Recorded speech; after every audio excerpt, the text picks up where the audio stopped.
بسم الله الرحمن الرحيم السلام عليكم ورحمة الله وبركاته داوديال كسو دوادا ورك تي فيga Somali Channel oo idinkaga imaanayo studio labaad ee Somali Channel oo ku leeyahay magaalada Nairobi qodobada wararkeena aad ku daawan doontaan hadii Allah awood leh uu qadaro daawadayaal waxa ka mid noqonayo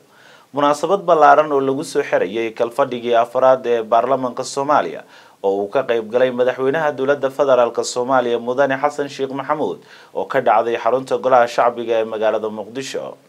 wafdi ka socday midowga Yurub oo gaaray magaalada Kismaayo oo kulan saacado qaatay maamulka ku meel gaarka ah ee Juba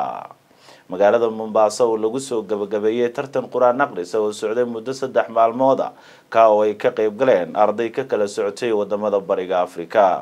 oo diyaar garowgii ugu dambeeyay ee ciid fidriga oo si weyn looga dareemayo suuqyada magaalada Garowe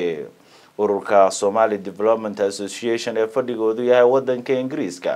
oo deeq mucaawinaad gaarsiiyay wiil yar oo ku xanuunsanaya xasbunallahu wa ni'mal wakiil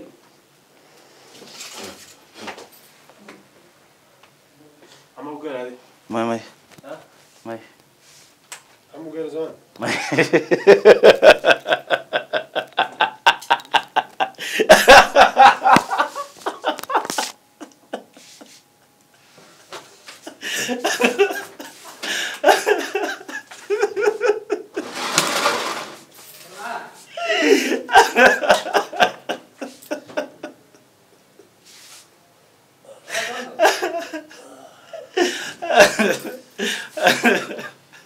ونزل قربان يصير عتابي هذيك